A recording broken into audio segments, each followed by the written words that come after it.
Ignorance is an industry, big industry. And there are those who want Africa to continue to wallow in poverty and to wallow in ignorance because it is their safest bet to their continued benefit. The day we wake up to that reality, the safer we are. That is why the English had this beautiful saying, let sleeping dogs lie. So we are sleeping, and we are being allowed to lie. And we are being hypnotized into even greater sleep and slumber, to dream even further. But I'm telling us, if Africa is to realize our dream, we must wake up. If Africa is to win the lottery, we must buy the lottery ticket. Why are we ring fencing 30%? Let us ring fence 70%. It can't be done because it is a question of cross-fertilization of ideas. We must learn from other civilizations, but learning must not mean surrendering to them. I'm submitting to us that we surrender to them. And going forward, therefore, you who are present here, we must think of another Africa. An Africa where when we talk about technology, whether it is in solar technology today, Morocco, and I stand to be corrected, is engaged in developing one of the largest solar farms anywhere in the world.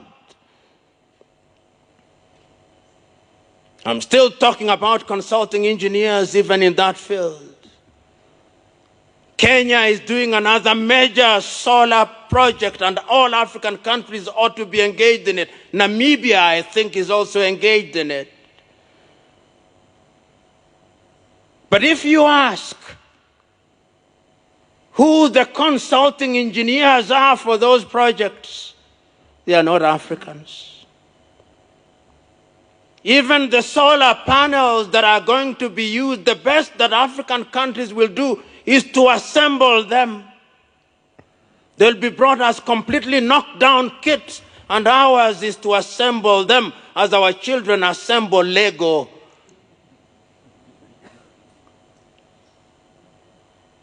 We are talking about water and water, which is an important thing, and water engineering. And we have consulting engineers in that regard. Even when we talk about water engineering and the drilling equipment, I know of no African country that makes water drilling equipment. Perhaps South Africa. South Africans correct me.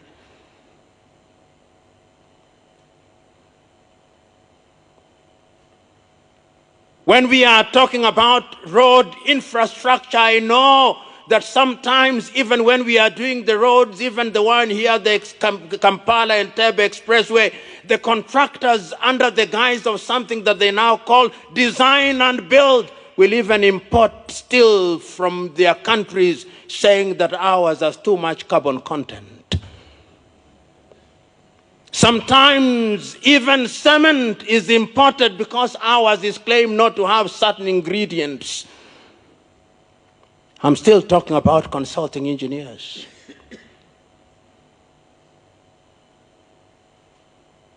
When we are doing our railways, we may celebrate them all we want, but when we receive the wagons, they are rehabilitated engines that belong to the museums alongside the spinning wheel. I'm submitting to us that the consulting engineer is important to Africa's growth and development. You cannot deny that.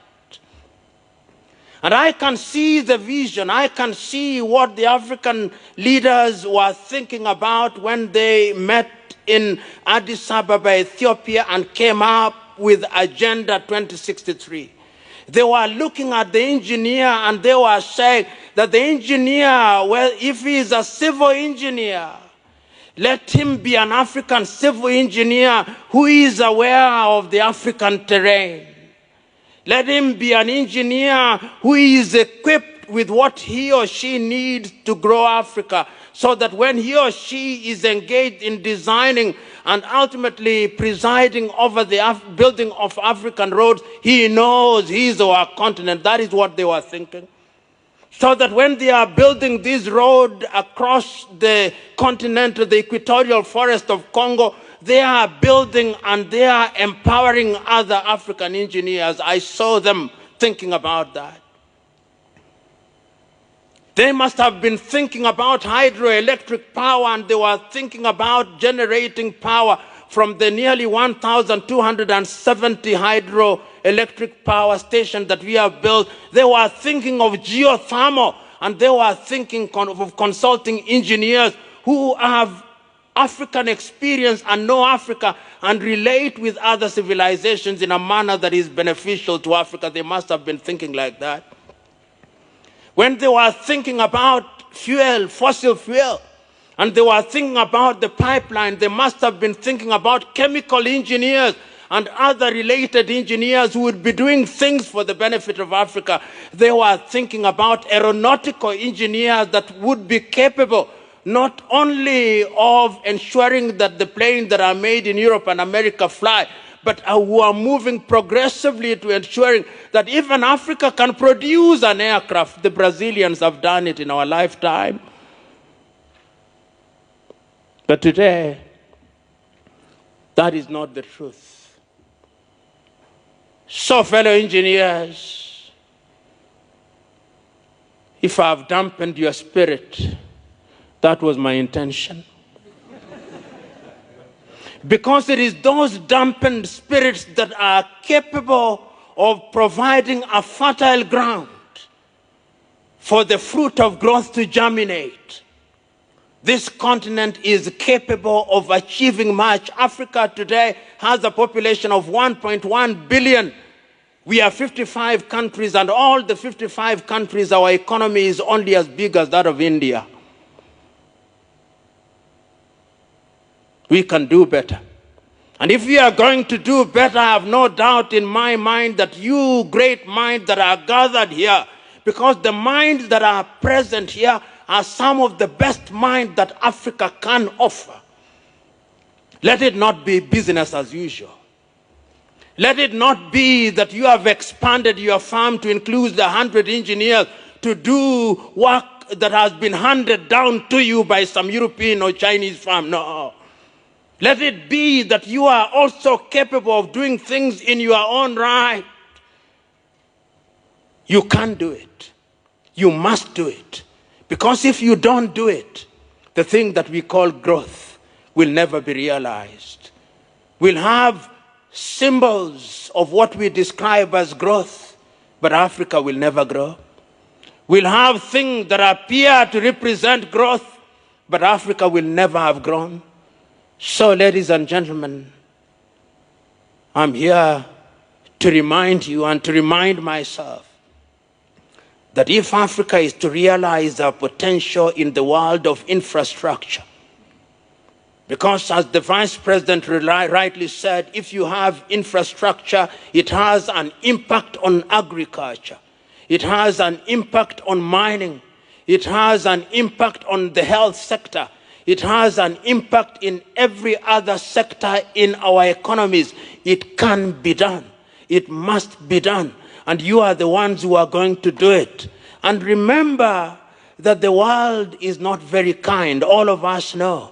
Every other person in every other part of the world is trying to ensure that they are at the top of the food chain. Where is Africa in the food chain? Are we at the bottom of the food chain, or we are at the top of the food chain? I am saying we are at the bottom, and going forward we must fight our way to ensure that we are beginning to talk about things like nanotechnology. What are we teaching in our universities? Most of our universities, faculties of engineering have equipment that were used in Europe during the industrial age. I'm saying this rather melodramatically, but I'm making my point. We must change. There must be a linkage between the practicing consulting engineer and the universities. There must be a linkage between that and industry. It cannot be right that in this day and age, that linkage is not there.